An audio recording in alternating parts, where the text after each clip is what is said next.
سلام سلام كبرات خاتل تليلتي بخمي كان يخم نايلو ما عند مدبنا خمز عبز بانر عم توزر أخمو كباب بادمة كله عبد دوبات مش ناخذ على بس يكون خابيتات بادمة جورسرناي كله تي شعبيان شفتا شعبيان جوقان هو حتن زراخوبلو مسمرات تايو تفتير زلو زبليو كرميا جن كرمناو متاونا ذا أجندة خويناتنا زقنيت هاب سالستي زاناي برهانة سب أنا سب بعد كادرناي مانتاناي أول سعيدناي جوقاني توحد جزء بتفنجاري تحريمو تسحيتو جلا زبل حبريتات كود صغني إذا كله حصوتي نوعو فتنا قتلتاي تجبرلون بعلا هو حا تدلي سب كتأثرت تدلي سب بهزبي تتسأل أخت جبر تدلي سب بروباغندا تسرحلو تدلي سب ميديا فيلم كتسرحلو تدلي سب سلازلو بعلا زفصموتي بو مخنيات بتي عب كباب منبر ناي برهانة سب أنا سب بومبات فنجرو نهزبي خمس جيرم قال تباهيلو كالق فيلم مسرحي أقطامي حزب تግራይ عدلنيا يويد نايت خباب زنبرة نباري عدلنيا يو أب سب بزح استاي جبر مثلني تحرى مريت تግራይ ዝበሃል بهزب تقبلنت كيهلو لكا خمزنا شعبيا نظام بهير حدارب ዝበሃሉን بهير خناما ዝበሃሉን جنوسايد كفصمالهم كله ኣብቲ መሬቶም ባዕሉ ፈንጂ ቀቢሩ ናይ ወተሃደራት መካይን ይኹና ናይ ህዝቢ መካይን ይኹና ክሓልፋ ከለዋ ንግሆ አልዕል የብለን ፈንጂ ገይሩ ሽዑ ኩናማ ፈጺሞሞ ወይ ሕዳርብ ፈጺሞሞ ወይ ጅሃድ ፈጺሞሞ ናበለ ነቲ ሕብረተሰብ ብጣዕሚ ኣጽኒቱ ወይ ኣብ ኤርትራ ጀኖሳይድ ብፍላይ ዝሕዳርብ ዝበሃል ብሄር ይኹና ይኹም ብዘይገድስ ዝሕዳርብ ዝበሃል ሕብረተሰብ ሎሚ ሓደ ክልተ ኢልካ እኳ ቆፂርካ ኣይትረኽቦም ኩናማ እውን ኣብ ኤርትራ ዳርጋ ጀኖሳይድ ተፈጺሞ መብዛሕትኡ ኣብ ትግራይ እዩ ኣብ ሰሜን ኣብ ደቡብ ናይ ትግራይ ኣብዩ ዝነብር ዘሎ ማለት ግዕዚ ሕጂ ህወሓት ከዓ ልክዕ ኸመይ ትገብር ዘላ በቃ ንትደልዮ ሰብ ክትበልዕ ንትደልዮ ሰብ ክትቀትል ንትደልዮ ሰብ بهزبي تتصلى تجبره بهزبي تقبلنا كيهلو حدا يلاقي جميرة زلا تلامد هذا صباح نجوه هزب أبز تأكله أب عداجا يكون أب بانكي يكون أب حكمنا يكون أب كله نجارات فنجتات تصويدا نفس قتلت كتفتم تخيلها ناي أمره سجم زلهم سبات يكونوا بمست جزءات يكونوا ويكاله عصيبة قومتات تجبرها شعوب منفذ إمو حرامرت ናይ ሓራመሬት ዝበሃሉ ራይዎም ኣሸበርቲኦም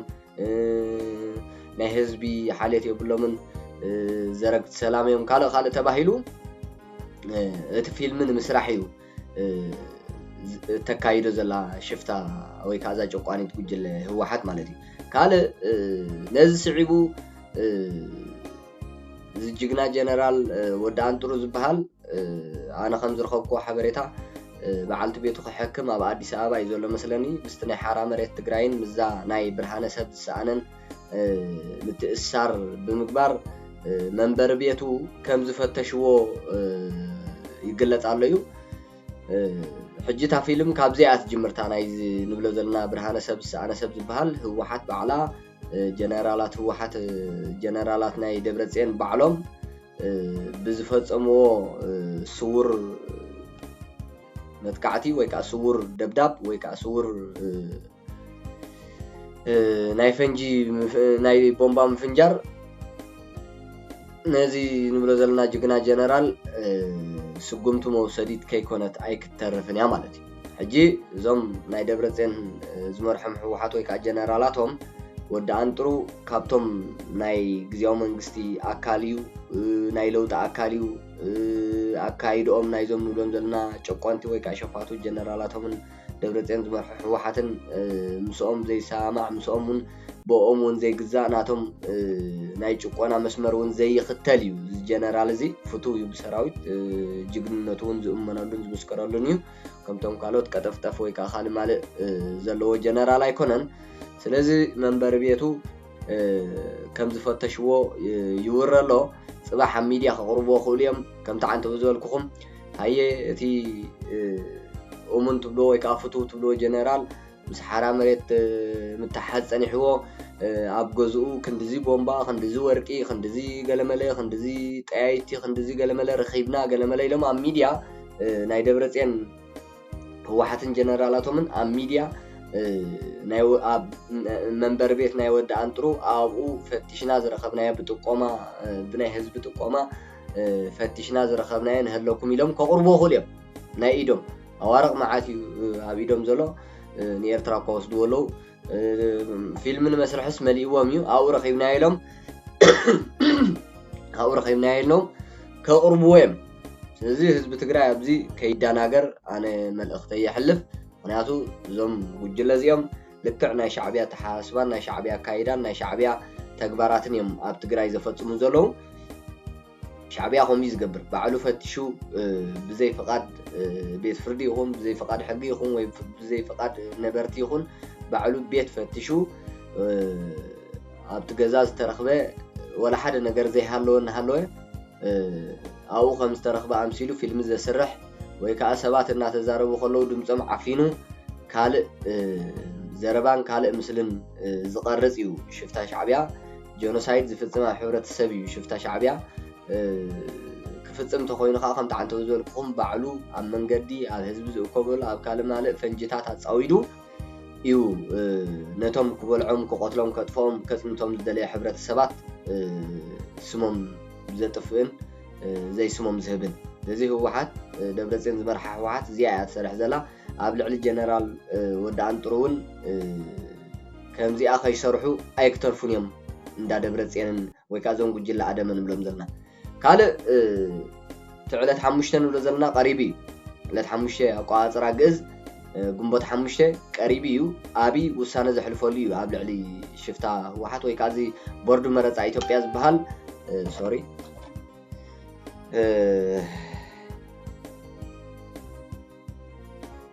እዚ ቦርድ መረፃ ኢትዮጵያ ብሄራዊ ቦርድ መረፃ ኢትዮጵያ ዝበሃል ውሳነ ዘሕልፈሉ እዩ ደብረጽዮን ዝመርሑ ህወሓት ከም ውድብ ክቕፅልን ዘይክቕፅልን ማለት እዩ ከምዘይ ይቕፅል ብብዙሓት ሰባት ይዝረብ ኣሎ ብዙሕ ምስጢራትን ይወፅሉ እዮም ሕጂ ሽፍታ ህወሓት ከዓ ወይ ከዓ ዓማፂ ጨቋኒት ህወሓት ንብላ ዘለና ከዓ ምስ ሽፍታ ሻዕብያ ኩሉ ዓይነት ነገራት ወዲያ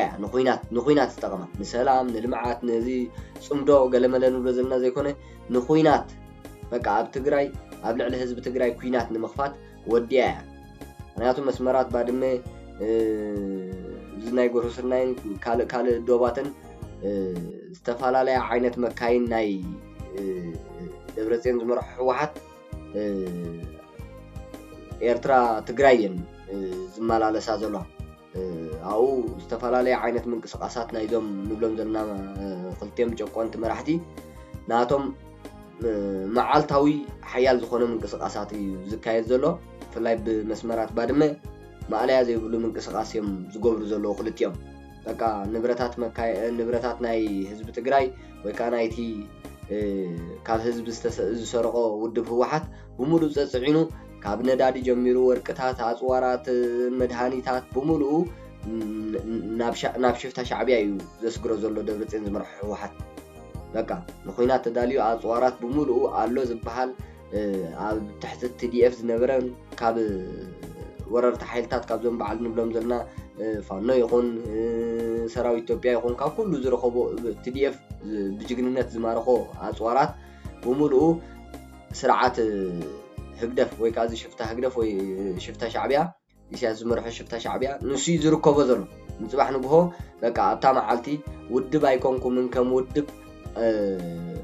ክንቆፅረኩም ከም ውድብ ክንፈልጠኩም ውድብ ኮይንኩም ምሳና ኣብ ፖለቲካ ኢትዮጵያ ክትዋሱ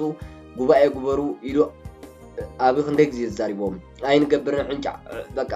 ኣቕቢፆም እዮም ስለዚ እቲ ቦርድ ብሄራዊ ቦርድ መረፃ ኢትዮጵያ ዝበሃል ከዓ ንኩለን ኣብ ኢትዮጵያ ዝንቀሳቐሳ ፖለቲካውያን ሓይልታት ይኹና ውድባት ንዕአን ከዓ ከም ብሓድሽ ኣፍልጦ ዝህበሉ ወይ ከዓ ስልጣን ንክወዳደራ ጎስጓሳት ዝገብራሉ ከም ኣፍልጦ ዝህበሉ ብዓብዩ ዕለት 5 ግንቦት ብግእዝ ስለዚ ኣብኣ ህወሓት ደብረፅዮን ዝመርሐ ህወሓት ቀይሕ ክትወሃብ እያ ማለት እዩ ኣብን ድሕር ዳኣ ተቢዑ ኣብን ድሕር ዳኣ ጅግና ኮይኑ ኣብን ድሕር ዳኣ ፖለቲካ ናይቲ ከባቢ ተቆፃፂርዎ ልዩ ቀይሕ ክህቦም እዚ ቀይሕ ኣብ ዝተዋሃቡላ ከዓ እዞም ዓመፅቲ እዚኦም እዞም ኣብ ትግራይ ንሰላማዊ መንግስቲ ንፕሪቶርያ ዝወለዶ መንግስቲ ዕልዋ ዝገበሩ ወረርቲ ሓይልታት ወረርቲ ጉጅለታት በዓል ደብረፅዮን ዝመርሐ ህወሓት እቲ 50 ዓመት ንህዝቢ ትግራይ ዝረገፅዎ የብቅዕ ኣሎ ማለት እዩ ስለዚ እዚ ከየብቅዕ ከምኡ ኢሎም ንክቕፅሉ ኣማውታ ኣዋድቂ ኣድጊ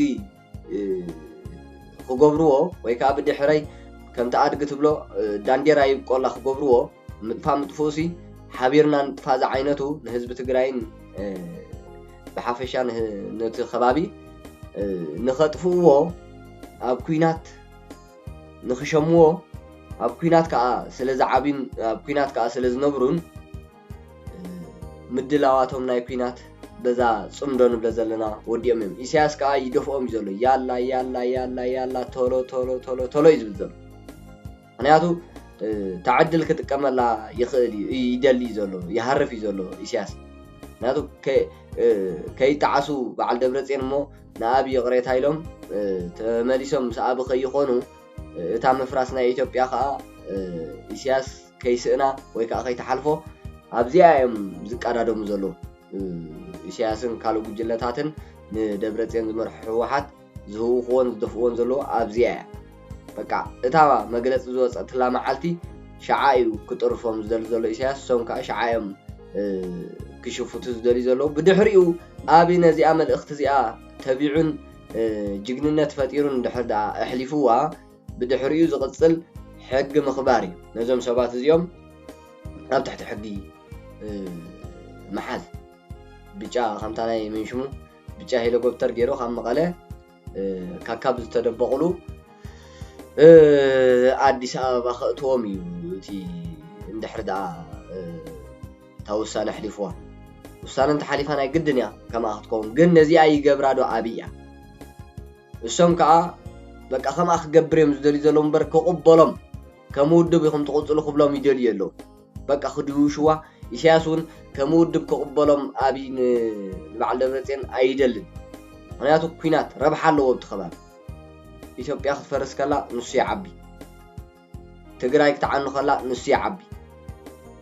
ትግራይ ክትመውት ከላ ንሱ ይሃጥር ሃብቲ ትግራይ ይጉሕጉሕ ንሶም ከዓ ከምቲ ዝረኣናዮ ኣብ ኩናት እዮም ዕድመ ስልጣኖም ዘናውሑ ስለዚ ዝገብርዎ ዘለዉ ሕጂ ኩሉ ሕማቕ ነገራት መዓት እዮም ገዲፎም ዘለዉ ፅባሕ ንጎሆ ህዝቢ ትግራይ ካብ ሕጂ ዘለናዮሲ ደብረፅዮን ዝመርሑ ህወሓት ይሕሸና ንኸብልዎ መዓት ፈንጂታት እዮም መዓት እከይ ነገራት እዮም ቀቢሮም ዝኸዱ ዘለዉ ኦሬዲ ሞይቶም እዮም ጠፍዮም እዮም ብሕጂ ደብረፅዮን ዝመርሑ ህወሓት ህይወት ሰኺዑ ሰላማዊ ቃልሲ ካይዱ ንህዝቢ ትግራይ ክገዝእ ኣብ ፖለቲካ ኢትዮጵያ ክሳተፍ ፈፂሙ ዘይሕሰብ እዩ እቲ መፈንቀለ መንግስቲ ዝተኻየደሉ ግዝያዊ ምምሕዳር ከ ስቒሉ ዶ ይርኢ እቲ ደላይ ለውጢ ናይ ትግራይ ከ ስቒሉ ዶ ይርኢ እቲ ኣብ ፀልማት ዝነብር ዘሎ ሕብረተሰብ ትግራይ ከ ስቒሉ ዶ ይርኢ ኣይርእ ስለዚ እዚታት እዮም ዝገብሩ ዘለዉ ትግራይ ናብ ክትሓውየሉ ዘይትኽእል ኩናት እዮም ከእትውዋ ዝፅዕሩ ዘለዉ ኦሬዲ ትኸድዎ ዝፀንሑ ብምልኡ ንኩናት ዝዕድም እዩ ዘርእና ዘሎ ሰብዎ ኢትዮጵያ ኣካል ትግራይ ኣካል ኢትዮጵያ እያ እሶም ግን ኣካል ኤርትራ ኣካል ናይ ኢሳያስ ኮይኖም እዮም እዚ ርክባት ዘካይዱ ዘለዉ ምስ ሽፍታ ሻዕብያ ምስ ሽፍታ ሻዕብያ ሲ ከመይ ጌርክ ኣነ ብጣዕሚ ዝገርም ሓደ ከም ዝበልናዮ ትግራይ ኣካል ኢትዮጵያ ድሕሪ ውዕል ፕሪቶሪያ ካልኣይ ነገር ምስ ሻዕብያ ምስ ሽፍታ ሻዕብያ ምምካር ምምሕዛው ምንባር ማለት እኮ ንሕብረተሰብ ኤርትራ ዘይኮነ ሽፍታሲ ከመይ ጌር እዩ ንሕብረተሰብ ትግራይ ዝኸውን ሻዕብያ ንኻልኦት ውድባት ናይ ኢትዮጵያ ኣብኡ ጫጭሑ ዘይህጠረን ዘይርብሐን ሰላም ዘይሃበን ሽፍታ ሻዕብያሲ ንህወሓት ከመይ ጌር እዩ ብናፅነት ከምብራ ተን ካብ ትግራይ ጓሕጒሓ ዝወሰደተን ትወስደን ዘላ ሃብቲ ንሰን ቁሑም ሰበለን ምስ መንግስቲ ኢትዮጵያን ምስ ስርዓት ብልፅግናን ከዓ ሕቆን ከብድን ምስ ገበሮም ባዕሉ ክቆትሎም እዩ ባዕሉ ክበልዖም እዩ ኢሳያስ ንበዓል ደብረፅዮን ስለዚ ኣደኖ ትግራይ ሰላም ክትከውን ዘይደሊ እዩ ኢሳያስ ቀንዲ ፀላኢ ሕሰቦ ህዝቢ ትግራይን እቲ ናይ ለውጢ ዝበሃል ሓይልን ንኢሳያስ ከም መንግስቲ ተቐቢሎም ንኤርትራ ከም ሃገር ደጊፎምሲ ኢሳያስ ግን ከምኡ የብሉን ኣብ ትግራይ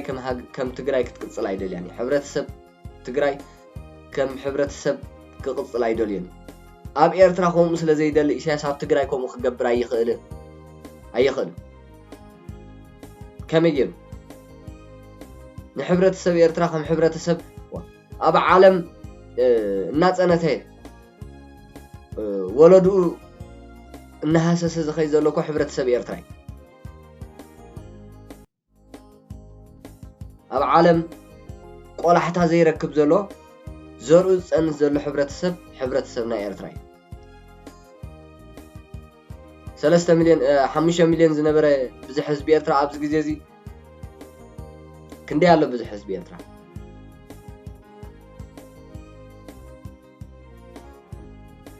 ልዕሊ 30 ዓመት ሲ ብዙሕ ህዝቢ ኤርትራ ኣብዚ ግዜ እዚ ክንደይ ክኸውን ይግባእ ካልኦት ሃገራት ኮን ኣብነት ዋላ ኣምሓራ እንተሪኢና ካብ 30 ሚልዮን 50 ሚልዮን ኦሮሞ እንተሪኢና ካብ 40 ሚልዮን ናብ 67 ሚልዮን ካልኦት ሃገራት እውን ከምኡ ትግራይ እውን እዚ ጀኖሳይድ እዚ በብግዚኡ ዝውላዕ ኩናት ካብ 2000 ጀሚርካ ብድሕሪኡን እቲ ሃገር እውን ብሰንኪ መዳናገርቲ ህወሓት ዝመርሖ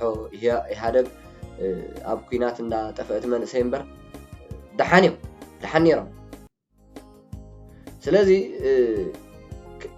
ኣብ ኤርትራ ሰላም ዘይደሊ ኣብ ኤርትራ ረብሓ ህዝቢ ኤርትራ ዘይረጋግፅ ኣብ ኤርትራ ሕብረተሰብ ከም ሕብረተሰብ ክቅፅል ዘይደሊ ዓማፅ ጉጅለ ወይ ከዓ ዓማፅ ሽፍታ ሻዕብያ ከመይ ጌር እዩ ሰላም ህዝቢ ትግራይ ዝደሊ ሕሰብዎን እስከ ሕሰብዎ ንሕብረተሰብ ኤርትራ ዘይኮነ ስርዓት ከመይ ጌር እዩ ንሕብረተሰብ ትግራይ ዝኸውን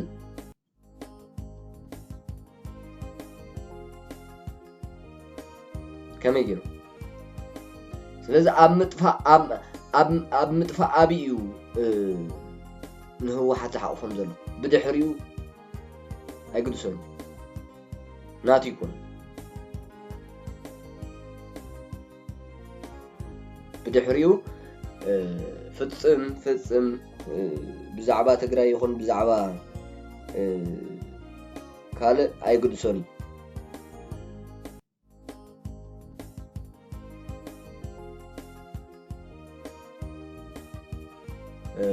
ሶሪ ሕጂ እዚ ኢና ክንሪኦ ክንክል ዘለና ሽፍታ ሻዕብያ ኩሉ ግዜ ይገልፃ እየ ከመይ ገይሩ ንሕብረተሰብ ትግራይ ካብቲ ተጠቃምነት ውዕል ፕሪቶሪያ የውፅኦ ህዝቢ ትግራይ ካብ ውዕል ፕሪቶሪያን ተወፂኡ ከዓ ኣኺልዎ እዩ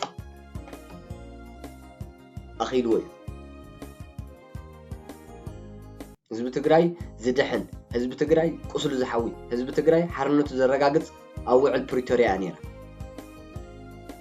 ኣብ ትሕቲ ውዕል ፕሪቶሪያ ነዚኣ ሽፍታ ሻዕብያ ፍሪስዋ እዩ ንደብረፅዮን ዝመርሖ ህወሓት ልዩ መጀመርያ ዝገበራ ንህዝቢ ትግራይ ጉዳዩ ክርሳዕ እዩ ገይሩ ብድሕሪኡ ፖለቲካ ናይ ትግራይ ክባላሾ እዩ ገይሩ ደብረፅዮን ዝመርሖ ህወሓትን ግዝያዊ መንግስትን ከምዘይሰማምዑ ገይሩ ብድሕሪኣ መፈንቀለ መንግስቲ ገይሩ ብድሕሪኡ ናብ ኩናት መንገዲ መሪሑ ዝተረፋ ያለን እኮ ሕጂ ኩናት እንታይ ተሪፍዋ ስለዚ እቲ ዘሎ ኩነታት ነዚ ዝመስል ደብረፅዮን ዝመርሖ ህወሓትን ሽፍታ ሻዕብያን ከዓ እቲ ናይ ሓራ መሬት ጉዳይ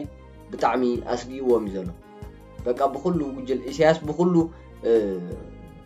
ንኣብይ ብኩሉ ይፈሪሕዎ ዘሎ እንታይ ይገብር እዩ ነዞም ናይ ዓፋር ዝእክቦም ዘሎ ኢሳያስ ረኣይዎ እንታይ ይገብር እዩ ምስ ፋኖ ዝጓየ ዘሎ ኢሳያስ ረኣይዎ እንታይ ይገብር እዩ ንደብረፅዮን ዝመርሖ ህወሓት ተብተብ ዘብሎ ዘሎ ናብ ኩናት ረኣይዎ ናይ ዓፋር ጉጅለታት ሓቢሉ ሓባቢሉ ማዕለያ ዘይብሉ ዶላራት ከፊሉ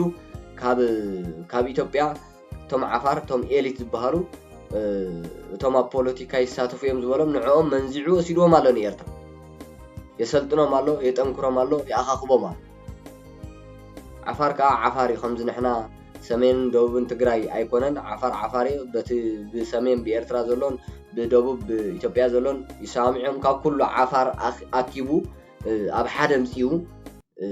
ኣብ ፖለቲካ ናይ ኣብ ኩናት ናይ ኢትዮጵያ ከሳትፎም ይደሊ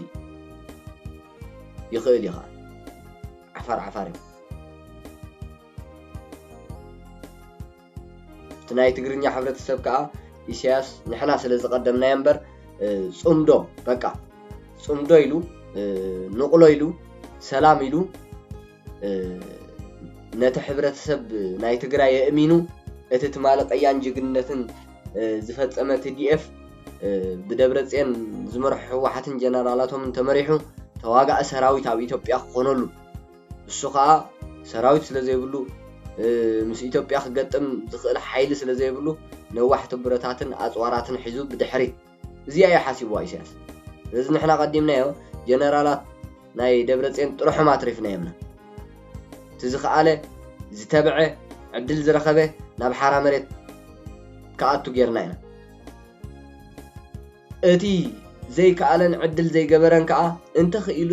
ነብሱ ከድሕን ኣብ ዝኾነ ቦታ ካብቲ መስመር ናይዞም ጉጅለ እዚኦም ክእለ ጌርና ኢና ሎሚ ኣብ ትሕቲ ደብረፅዮን ዝመርሑ ህወሓት ዘሎ ዝፈረሰ TDF ዓቕሚ የብሉን ክብለኩም ከለኹ ተበታቲኒ በቃ ናብ ሓራ መሬት ዝወርድ ናብ ሓራ መሬት ነብሱ ከድሕን ናብቲ ኣኽኸይድ ዕድል ናብቲ ኣኽኸይድ ትብዓት ዘይገበረ ግን ከዓ ኣብ ትሕቲኦም ኮይኑ ሕማቕ ኣማውታ ክመውት ስለ ዘይብሉ ንዕኡ እውን ነብሱ ከድሕን ጌርና እዮም ከምቲ ኢሳያስ ዝበሃጎ ከምቲ ኢሳያስ ዝሓለሞ ከምዘይኸውን ጌርና እዮም ሎሚ ኢሳያስ ሕራ ኢሎሞ በዓል ደብረፅዮን እታ ኩናት እንተወሊዖማ ካብ ትግራይ ብሸነኽ ሰሜን እቲ TDF ዝነበረ ኣይረኽቦን ዝዋጋኣሉ የለን ኳሕ ምስ በለት ከዓ መዓት ኣእላፍ መንእሰይ ኣብ ሓራ መሬት ኣሎ እዩ እቲ ኩናት ከምቲ ኢሳያስ ዝበህጎ ከምቲ ኢሳያስ ዝሓልሞ ኣይክኸውንን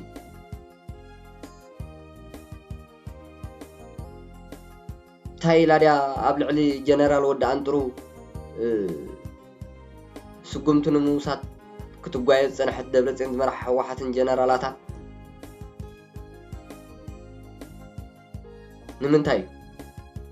ንምንታይ ብርሃነ ሰብ ዝሰኣነ ሰብ ኣቢላ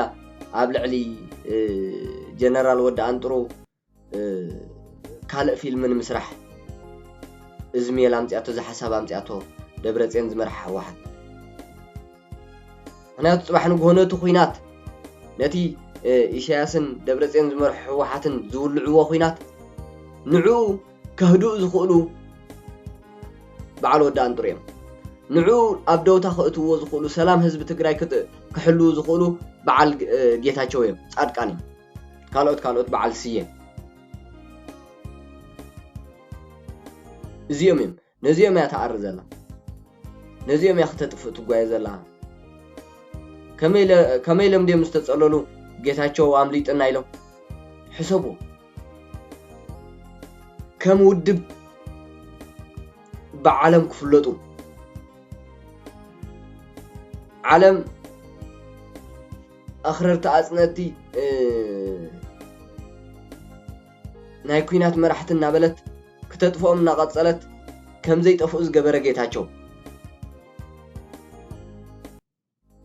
ابناي مودعتا ناي مبتتان درجام سبصحو اوعل بريتوريا اب بريتوريا خيدو ندحنتهم زفرمه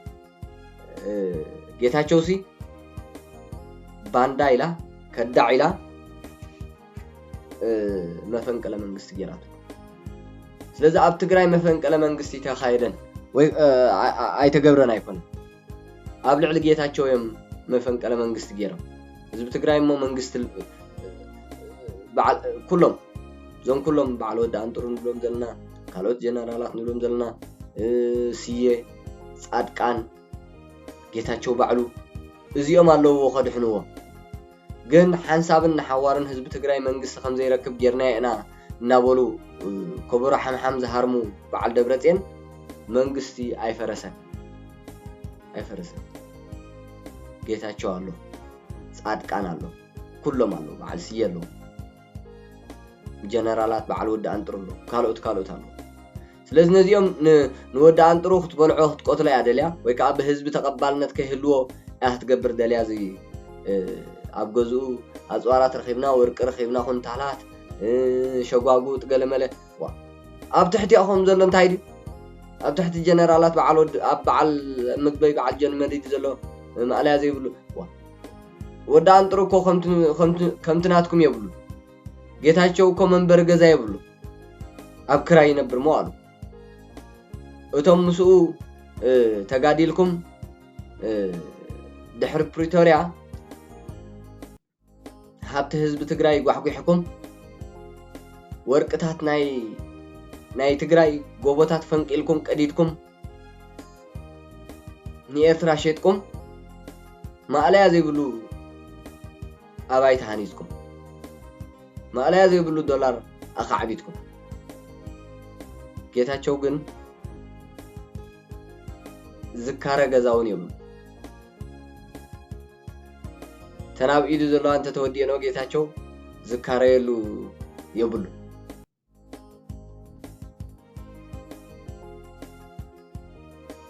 ከማኹም አይኮነን ጌታቸው ረዳ ፕሬዝዳንት ጌታቸው ረዳ ናይ ለውጢ ናይ ሰላም ናይ ዲሞክራሲ ናይ ሓርነት ከማኹም ናይ ኩናት ናይ ጥፋት ናይ ዓመጽ ናይ ቀተለት አይኮነ ከም ጀነራላት ናይ ደብረጽዮን ኮም ይኮነን ጌታቸው ይበልዕ ይሰቲ ገለ ይኹምቱ ብገንዘቡ ጎቦታት ትግራይ ቀዲዱ ወርቂ ሓፊሱ ወርቂ ናብ ሻዕቢያ ሸይጡ ቢራ ይሰተየን አረቂ ይሰተየን አይሰተየን ጌታቸው ረዳ ጓላይ ዓመፀን ጌታቸው ረዳ መሬት አይሸጠን ጌታቸው ረዳ ንስኹም ግን ሃብቲ ህዝብ ትግራይ መንእሰይ ትግራይ ወርቂ ትግራይ በሊዕኹም ዘሚትኩም ጓለንስተይ ትግራዊት ዓሚጽኩም تحت عدم قلعو اب غزخم ጭጭ كتب اب هوتيل ጭጭ كتبلو انت حدرو ማዕልያ ዘይብሉ በጠሎን ዝኸውን ሓይሊ ኣብ ሆቴል ጋርዶ ቆጽርኩም ሓለዋ ቆጽርኩም تحت عدم قلعو ደቂ 17 تحت عدم مسأن كتبعلو تحدرو مسأن ጣጥ كتبلو تحدرو ሓዳርኩም ርስዑ ጌታቸው ሓዳር አይርስዕ ሃገር ይመርሕ ንትግራይ ንኽልል ዘይኮነሲ ንሃገር ይዝመርሕ ጌታቸው ንዓለም መሪሑ ጌታቸው ፖለቲካ ብኹይናት ምስ ዓለም ተራኺቡ شوفاتي كنا نبيلكم نعكم شوفاتنا نهلو صار لقيتاچو منبر سور مسرتكم كطفو يوم حاسبكمكم دبرصيون زمرح حوحات سور مسرتو نخطفع عالم قالين حجيزن قالي حجيزا قالي اخا اسقط ابينا نطفااتكم سوق مبالون حاجه ስለዝኾነ سوق ኢላ እንዳጠፋኹ ጌታቸው ግን ዘይኩሕኩሕ ማዕጾ ኳሕኩሑ ከምታ ኣብ ዝብሎ ወይ ከዓ ከምታ ኣምሓራ ልሂቃና ኣምሓራ ዝብሎ ኣይኮናን ንሕና ብልዕለና ብልዕለ ህዝብና ጀኖሳይድ ይፍጸማሎ ንጥፋኣት ህዝብና ዝነቆሎ ሓይልታት ንቃለሶም ኣለና ኣብ ልዕለና ዝተኸፍተ ኩናት ንኸይቅጽል ህዝብና እውን ንኸይጸንት ኢና ንቃለስ ዘለና ኢሉ ምስ ዓለም ኣራኺብኩም ንጠፋ ኣለና ሕጂ ናይ መወዳእታ ናይ ጥፋኣትና ሰዓት ሓይልና ይባታተና ኣሎ ይመውት ኣሎ ሰራዊትና እውን ዓቕሚ ይስእና ኣሎ ስለዚ ውዕል ፕሪቶሪያ ክንፍርም ኢና ኢሉ ከዓ ኣድሒንኩም ንህዝቢ ትግራይ እውን ሙሉእ ብሙሉእ መስተርሆት ፈጢሩ እዚ ጌታቸው እዚኦም እዮም በዓል ወዲ አንጥሩ እዚኦም እዮም በዓል ጻድቃን ነዚኦም ግን ባንዳታት እንዳበልኩም መፈንቀለ መንግስቲ ጌርኩም ካብ ትግራይ ኣባይርኩም ብድሕሪኦም ገሊኦም ንናይ ግሎም ጉዳይ አዲስ አበባ መስኮቱ ብድሕሪኦም ቤቶም بربيركم دراما ختصرحلو ما على هذا يقولوا كفو نجارات فتصيمكم أبي مسرعات بالسجن أنت سرح إثيوبياوي جيتاچو مسرعات بالسجن أنت سرح إثيوبياوي ساعات كم مسرعات بالسجن أنت سرح نعبية تجرايو جيتاچو نعبية تجرايو ودا أنترون مساخم تزيكون عمس سلزخونكم نلوت تجراي نلوت تجراين نلوطي ندليت ناي سلامن سلازلوي نسخم مشفتا شعبيا مستن حزب ኤርትራ زي طقامه مستي اب تግራይ 1.5 ሚሊዮን መንእሰይ ዘጽነተ ጉጅለ ክትሓብሩ ክትውስኑ ክትጓዓዙ ታትግራወይ ትደኸመ ጌርኩም ትጭኩኑላ እቲ ትማልና ዓኹም ኢሉ መጻኢግዚኡ ተኸሊፉ ዝተሰወት ርስዕዎ ስለዚህ ኩብራት ተኻተልቲ ቲቪ እዚ ዝመስል እቲ ኣብ ከባቢታት ባድመን ካልኦትም ቦታታት ዝርአ ዘሎ ዝተፈላለዩ ምንቅስቃሳት ደብረጽዮን ዝመርሑ ህወሓት ምስ ሻዕብያ ዝራኸበሉን ዝተፈላለዩ ኣጽዋራትን ወርቅታትን ነዳድን መድሃኒታትን ካብ ትግራይ ንኤርትራ ዘጉዕዘሉ መስመራት ይኾን ዘሎ መካይን ተተጻዒነን ካብ ትግራይ ንኤርትራውያን ዝኣተዋ ዘለዋ በዚ ዝብለኩም ዘለኹ መስመር ኩሉ ከዓ ኣጽዋር ነዳዲ መድሃኒት ዝተፈላለዩ ናይ ሎጂስቲክ ጽዕነት እዩ በቲ ቦታ ዝሓልፍ ዘሎ እዚ መስመር